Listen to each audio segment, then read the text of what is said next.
ತಮಿಳುನಾಡು ರಾಜಕೀಯದಲ್ಲಿ ಮತ್ತೆ ಧ್ರುವೀಕರಣ, ಚೂರು ಚೂರಾದ ಪಕ್ಷವನ್ನ ಒಗ್ಗೂಡಿಸುವ ಪ್ರಯತ್ನ ಆಗ್ತಿದೆ. ಹೊಸ ರಾಜಕೀಯ ಪಯಣ ಆರಂಭ ಎಂದ ಶಶಿಕಲಾ ನಟರಾಜನ್ ಜಯಲಲಿತಾ ಪರಮಾಪ್ತೆ. ತಮಿಳುನಾಡಿನಾದ್ಯಂತ ಪ್ರವಾಸಕ್ಕೆ ಶಶಿಕಲಾ ತೀರ್ಮಾನ ಮಾಡಿದ್ದಾರೆ.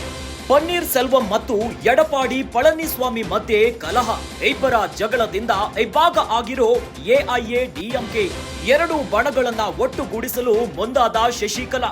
2026ರಲ್ಲಿ ನಮ್ದೇ ಸರ್ಕಾರ ಎಂದ ಶಶಿಕಲಾ ನಟರಾಜನ್. ಡಿಎಂಕೆ ಏಕಚಕ್ರಾಧಿಪತ್ಯಕ್ಕೆ ಸೆಟ್ಟು ಹೊಡೆಯಲು ಪ್ಲಾನ್. ಎಐಎಡಿಎಂಕೆ ಕಲಹದಿಂದ ಲಾಭ ಪಡೆದಿರೋ ಡಿಎಂಕೆ, ಹೀಗಾಗಿ ಅಧಿಕಾರ ಹಿಡಿಯಲು ಮತ್ತೆ ಅಖಾಡಕ್ಕೆ ಶಶಿಕಲಾ ಎಂಟ್ರಿ. ತಮಿಳುನಾಡು ರಾಜಕೀಯದಲ್ಲಿ ಮತ್ತೆ ಹೊಸದೊಂದು ಅಲೆ ಎದ್ದಂತೆ ಕಾಣಿಸ್ತಿದೆ. ಚೂರು ಚೂರಾದ ಪಕ್ಷವನ್ನ ಒಗ್ಗೂಡಿಸುವ ಪ್ರಯತ್ನ ಆಗ್ತಾ ಇದೆ. ಶಶಿಕಲಾ ಮತ್ತೆ ರಾಜಕೀಯದಲ್ಲಿ ಹೊಸ ಪಯಣವನ್ನ ಆರಂಭಿಸ್ತೇನೆ ಅಂತ ಹೇಳಿಕೆಯನ್ನ ಕೊಟ್ಟಿದ್ದಾರೆ. ಇತ್ತ ಶಶಿಕಲಾ ನಟರಾಜನ್ ತಮಿಳುನಾಡಿನ ಅಮ್ಮ ಜಯಲಲಿತಾ ಅವರ ಪರಮಾಪ್ತೆಯಾಗಿ ಇನ್ನು ರಾಜಕೀಯದಲ್ಲಿ ಅತ್ಯಂತ ಪ್ರಭಾವಿ ಪಾತ್ರವನ್ನ ವಹಿಸಿದಂತವರು.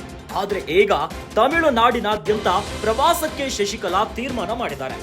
ಇನ್ನು ತಮಿಳುನಾಡಿನ ರಾಜಕೀಯದತ್ತ ಒಮ್ಮೆ ನೋಡಿದ್ರೆ ಈ ಬಾರಿಯ ಲೋಕಸಭಾ ಕ್ಷೇತ್ರದಲ್ಲಿ 39 ಕ್ಷೇತ್ರದಲ್ಲಿ 39ಕ್ಕೂ ಡಿಎಂಕೆ ಭರ್ಜರಿ ಗೆಲುವನ್ನ ಕಂಡಿತು. ಇನ್ನು ವಿಧಾನಸಭಾ ಚುನಾವಣೆಯಲ್ಲೂ ಕೂಡ ಗೆದ್ದು ಡಿಎಂಕೆ ಸರ್ಕಾರವನ್ನ ರಚನೆ ಮಾಡಿತು.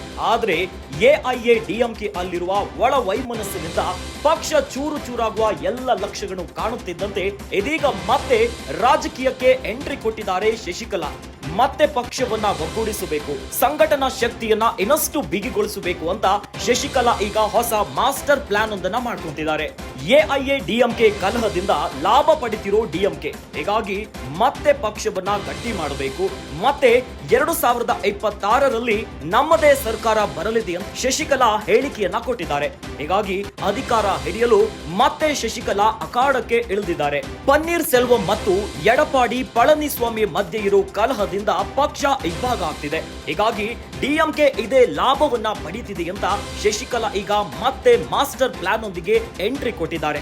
ಹಾಗಾದ್ರೆ ಎಐಎಡಿಎಂಕೆ ಮತ್ತೆ ಅದೇ ಹುರುಪಿನಿಂದ ಪಕ್ಷವನ್ನ ಕಟ್ಟುತ್ತಾ ಡಿಎಂಕೆಗೆ ಸೆಡ್ಡು ಹೊಡೆಯಲು ಮಾಸ್ಟರ್ ಪ್ಲಾನ್ ವರ್ಕೌಟ್ ಆಗುತ್ತಾ? ಇವೆಲ್ಲ ಪ್ರಶ್ನೆ ಈಗ ತಮಿಳುನಾಡಿನ ರಾಜಕೀಯದಲ್ಲಿ ಯಕ್ಷ ಪ್ರಶ್ನೆಯಾಗಿ ಕಾಡ್ತಿದೆ.